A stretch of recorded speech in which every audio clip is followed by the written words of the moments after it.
नमस्कार दोस्तों।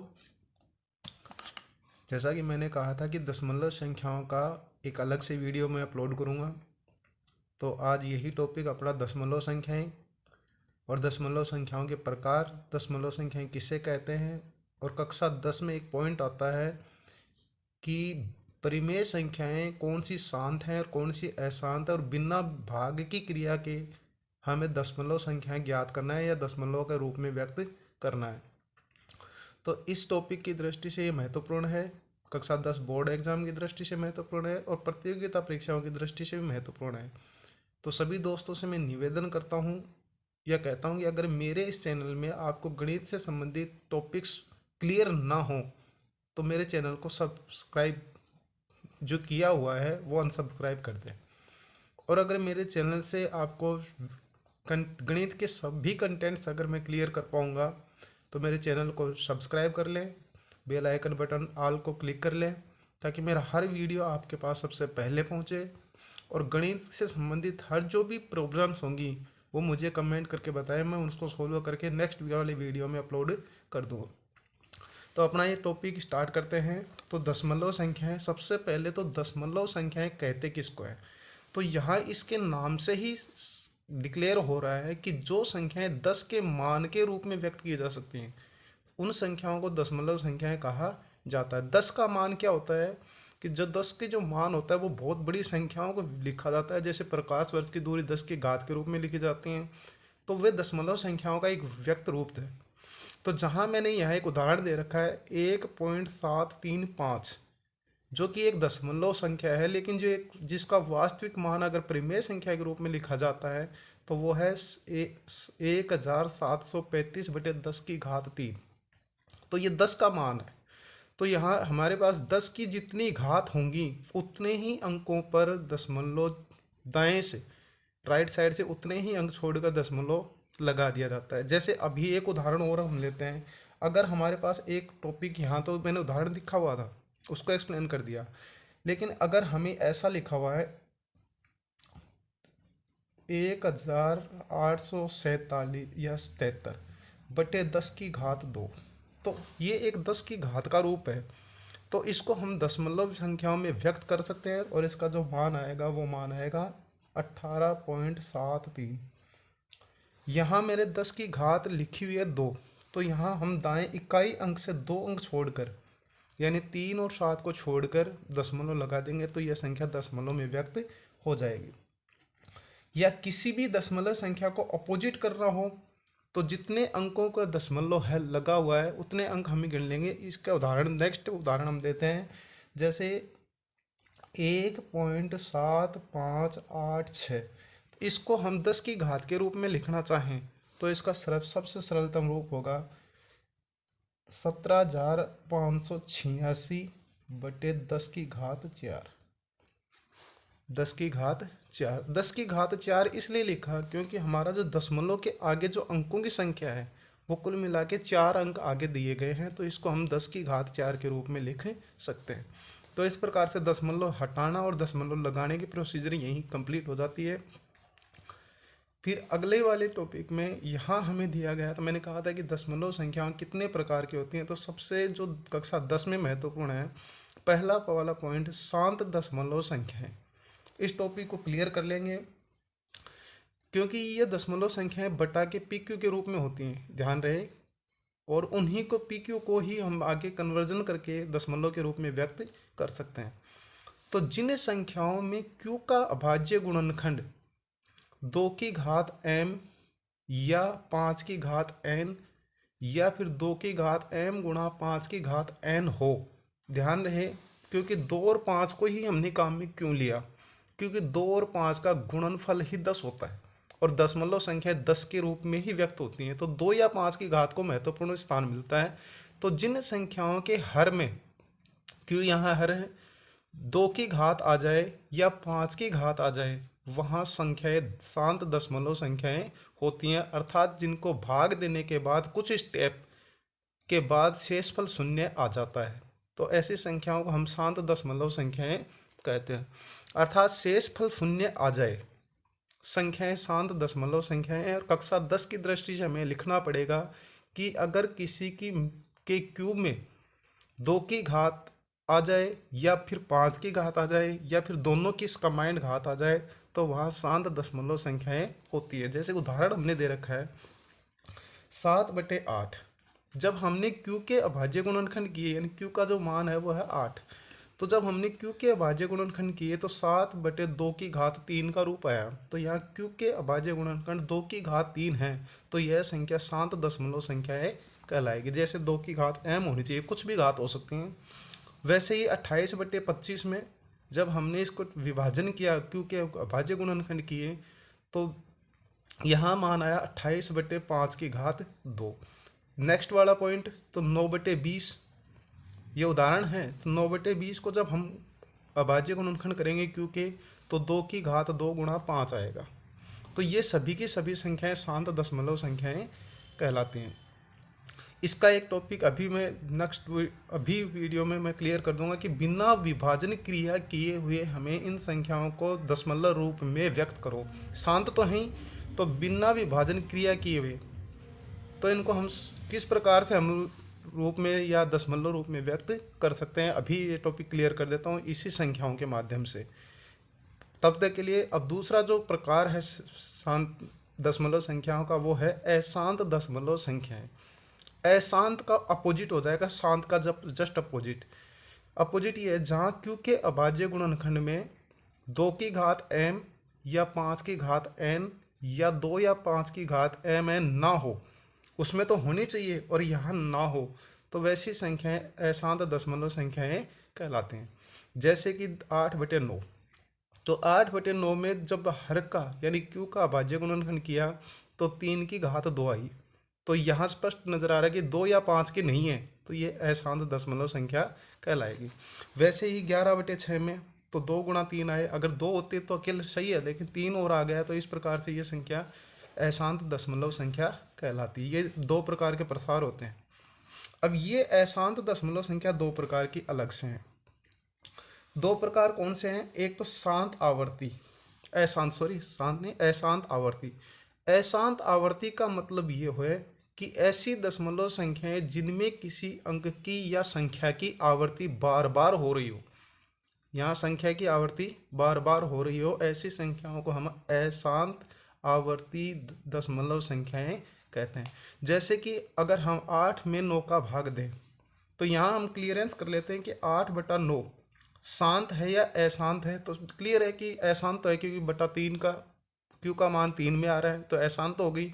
अब अशांत में ये आवर्ती ही है या अनावर्ती है, क्योंकि इसके 2 टॉपिक हैं, अशांत आवर्ती और अशांत अनावर्ती। तो ये आवर्ती होगी या अनावर्ती होगी, इसका टॉपिक हम इसमें भाजन क्रिया के द्वारा देखते हैं।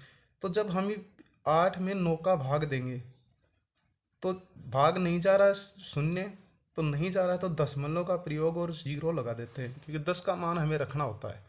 यही एक प्रोसीजर है हटाने के लिए और लगाने के लिए।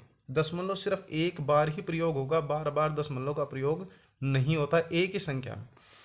80 में 9 का भाग दिया 8 बार, 9 8 72, फिर घटाया बच गए 8, फिर 8 में शून्य लगाया, फिर 80 हो गए। तो कहने का मतलब शेष फल बार बार वही आ रहा है, घूम फिर के आ गए। 80 थे, 80 में हमने पहले भी भाग दिया, फिर 80 आ गए, फिर भाग दे दीजिए, फिर 8 9 72, फिर बच गया 8। तो क्या ये एक प्रोसीजर पूरा हुआ? तो या हम ये कह सकते हैं कि दशमलव के बाद में 8 ही 8 बार बार आ रहा है, तो हम इसको क्या कह सकते हैं? अशांत आवर्ती संख्या कह सकते हैं। यानी इसमें 8 की आवर्ती बार बार हो रही है। कक्षा 10 में इसको इस प्रकार से लिखा जाता 0.8 की बार। ये जो बार का संकेत लिखा होता है, वो संकेत हमें ये कहता है कि 8 की आवर्ती बार बार हो रही है। नेक्स्ट वाले जो उदाहरण दिया गया था 11/6 को एक्सप्लेन कर लेते हैं। तो जब 11 में 6 का भाग दिया, तो 6 का जब भाग दिया तो 6 एकम 6, बच गए 5। चलो 5 में भाग नहीं जाता तो 10 के रूप में इसको लिख लेते हैं, तो यहाँ दशमलव लगा लेते हैं। जब दशमलव लगा लिया तो 50 में 8 का भाग 6 का भाग 8 बार, 48 हो गए, फिर बच गया 2। तो जब फिर 2 बच गया तो फिर 6 3 18, फिर बच गया 2। देखिए ध्यान से, इसमें फिर 2 बच गया। तो क्या ये इस प्रकार से लिखी जा सकती है, यानी 1.833333, क्योंकि अब कंटिन्यू विशेष पर बार बार 2 ही आएगा, 2 से भाग देते जाओ, ये संख्या कभी शांत नहीं होगी। तो इस संख्या को हम इस रूप में भी लिख सकते हैं 1.8 सिर्फ 3 के ऊपर बार, ना कि 83 के ऊपर बार। सिर्फ इसमें 3 की आवर्ती बार बार हो रही है, तो इसलिए हम इन संख्याओं को अशांत आवर्ती दशमलव संख्याएं कहते हैं। इसके बाद में यहाँ एक छोटा सा टॉपिक और बता दूं, क्लियर कर दूं कि जो प्रतियोगिताओं की दृष्टि से महत्वपूर्ण होता है कि 22/7 ये एक पाई का मान है। किसका मान है? पाई का मान। तो यहाँ 22/7 जो है वो अशांत आवर्ती है, लेकिन अगर सिर्फ पाई लिखा हुआ है तो वह अशांत अनावर्ती होगी। ध्यान रहे, क्योंकि पाई का मान 3.14 भी है, कई जगह 3.14 भी लिखा जाता है, लेकिन जहाँ पाई लिखा हुआ है वहाँ अशांत अनावर्ती होगा, और 22/7 अगर लिखा हुआ है तो वो अशांत आवर्ती होगा। फिर नेक्स्ट उदाहरण मैंने कहा था कि अशांत दशमलव संख्याएं 2 प्रकार की हैं, एक तो अशांत आवर्ती, दूसरी अशांत अनावर्ती। अनावर्ती का अर्थ होता है कि जिसकी आवर्ती बार बार ना हो। जैसे ऊपर वाले उदाहरण में 8 की आवर्ती हो रही थी, और नेक्स्ट वाले उदाहरण में 0.3 की आवर्ती बार बार हो रही थी। अब अशांत अनावर्ती का तात्पर्य यह है कि यहाँ किसी संख्या की आवर्ती बार बार नहीं होती, और ऐसी संख्याएं जो खासकर होती हैं अप्रिमेय संख्याएं, खासकर ध्यान रख लेना, सभी की सभी अप्रिमेय संख्याएं अशांत अनावर्ती संख्याएं कहलाती हैं। देखते ही पता चल जाएगा। और साथ में ही पाई का जो मान है, या पाई है, सॉरी पाई का मान नहीं, पाई जो है वो अशांत अनावर्ती दशमलव संख्याएं होती हैं, और इनके महत्वपूर्ण विशेषता होती है अप्रिमेय संख्याओं की। मैंने बताया था कि इसके ऐसी वर्गमूल का चिन्ह लगा होता है जिनका कोई निश्चित वर्गमूल ज्ञात नहीं हो सकता। जैसे कि उदाहरण नंबर में √2, यानी 2 का वर्गमूल अगर लिखा हुआ है, तो जब हम इसका वर्गमूल निकालते हैं तो 1.414 फिर कंटिन्यू आगे तक जारी रहेगा, तो इसमें किसी अंक की आवर्ती बार बार नहीं हो रही, तो ये अनावर्ती दशमलव संख्या अशांत कहलाएगी। वैसे ही √3 और √7 ये सभी के सभी अशांत अनावर्ती दशमलव संख्याओं के उदाहरण हैं। इसकी सबसे बड़ी विशेषता सभी की सभी अप्रिमेय संख्याएं और पाई अशांत अनावर्ती दशमलव संख्याओं के सबसे बेस्ट उदाहरण है, और यही अशांत अनावर्ती दशमलव संख्याएं होती हैं। जैसा कि मैंने कहा था कि मैं कक्षा 10 का एक टॉपिक है जो कि मैंने क्लियर करने के लिए कहा था, कि मैं इसको क्लियर कर देता हूं कि जैसे ही शांत दशमलव संख्या है जिसमें हर के मान में 2 की घात हो और बिना भाग क्रिया किए हुए है, हम उसको कैसे एक्सप्लेन करेंगे।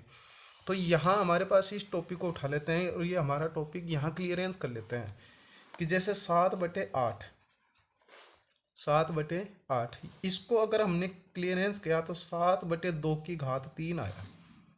क्लियर है। अब जब 7/2 की घात 3 आ गया तो क्या ये एक शांत संख्या है? यार शांत है तो किस प्रकार से शांत है, क्यों हम इसको शांत कह सकते हैं? तो शांत इसलिए है क्योंकि इसमें 2 की घात 3 का जिक्र हुआ है, और यही विशेषता है कि 2 की घात या 5 की घात अगर हो तो वहाँ शांत संख्या होंगी।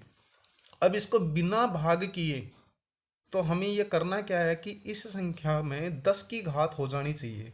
तो यहाँ 2 की घात कितनी है? 3, तो हमें 10 की घात 3 बनानी है। याद रहे 10 की घात 3 बनाने के लिए हमें इस संख्या को किससे गुणा करना पड़ेगा? तो हमें करना पड़ेगा 5 की घात 3 से, ताकि देखो घात से घात समान हो गई, तो 2 गुणा 5 को गुणा किया तो 10 की घात 3। तो अंश हर को अगर हमने गुणा किया है तो अंश को भी गुणा उसी संख्या से करना पड़ेगा, यानी 5 की घात 3 से।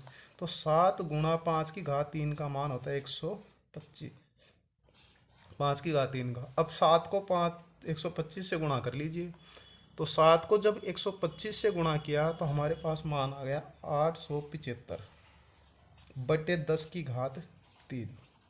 अब वापस पॉइंट पर आ जाए, जो स्टार्टिंग में मैंने कहा था कि जितनी 10 की घात होंगी उतने ही अंक दाएं से, यानी इकाई, दहाई, सैकड़ा गिनते चले जाएंगे, तो वहाँ उतने ही अंकों पर दशमलव लगा दिया जाएगा। तो यहाँ हमारा आंसर आ जाएगा 1, 2, 3 अंक छोड़कर, यानी 8 से पूर्व है तो 0.875 इस संख्या का जो सही मान आ जाएगा 0.875।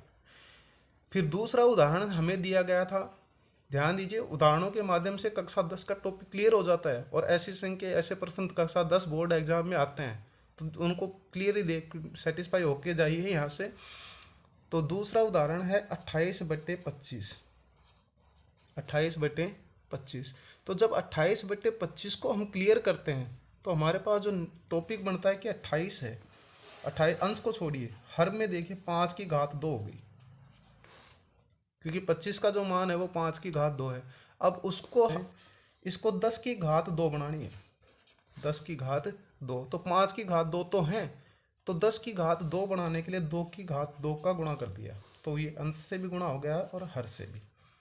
तो 28 गुणा 4, 28 गुणा 4, तो 28 को 4 से गुणा कर दिया, 4 8 32 असल की 3 और 4 दूनी 8 3 11, तो 112/10 की घात 2। अब इसका मान निकाल लीजिए, क्योंकि 10 की कितनी घात लगी हुई है, 2 घात, तो 2 अंक छोड़कर दशमलव लगा देंगे तो 1.12, यही संख्या का आंसर आ जाएगा। और ये सटीक आंसर है और बिना भाग क्रिया किए हुए। और अगर हम 28 में 25 का भाग देकर देखेंगे तो भी हमारे पास 1.12 आएगा। ये रफ कार्य में आप करके देख लीजिए, आपका कंसेप्ट के लिए भी क्लियर हो जाएगा, और आपका ये जो भ्रम है कि हमने भाग के द्वारा ही दशमलव होता है, तो वो क्लियर भी हो जाएगा कि नहीं होता है, हम गुणा के द्वारा भी दशमलव संख्याएं ज्ञात कर सकते हैं। शर्त यह है कि वो संख्याएं शांत होनी चाहिए। तीसरा उदाहरण अब हम लेते हैं 9/20 का। 9/20, पहले तो ये पता करो कि ये शांत है या नहीं है। तो 9/20 का जो कॉन्सेप्ट ले रहे हैं उसमें देखिए ध्यान से कि 9 हर का गुणनखंड किया तो 2 की गुणा 2 गुणा 5 आते हैं, 2 की घात 2 गुणा 5। 20 को अभाज्य गुणनखंड किया तो 20 के 2 गुणा 2 गुणा 5 आता है, यानी 2 की घात 2 गुणा 5। अब ध्यान दीजिए, इसको किससे गुणा करें कि 10 की घात आ जाए। तो 10 की घात बनानी है 2, क्योंकि 2 की अधिकतम घात 2 है, तो 10 की घात 2 बनानी है। ध्यान दीजिए किससे गुणा करना पड़ेगा कि 10 की घात 2 हो जाए। तो 5 की घात 1 ही है, तो 1 5 से गुणा और कर दीजिए, अर्थात अंश को भी 5 से और हर को भी 5 से। तो क्लियर हो गया कि 5 की घात भी 2 हो गई, 2 की घात भी 2 हो गई, तो यहाँ कुल मिला के हो गई 10 की घात 2। तो 9 को 5 से गुणा कर दिया 45। अब हमारे पास आंसर क्या आ जाएगा कि 10 की घात 2 है, तो दाएं हिस्से से 2 अंक छोड़कर हमारे पास आ गया 0.45। ये इसका आंसर आ गया। एक नेक्स्ट टॉपिक और ले लेते हैं, और वो उदाहरण, क्योंकि कक्षा 10 में ये महत्वपूर्ण है इसलिए इस टॉपिक को मैं आगे से नेक्स्ट तक क्लियर कर रहा हूँ। तो यहाँ 73/50।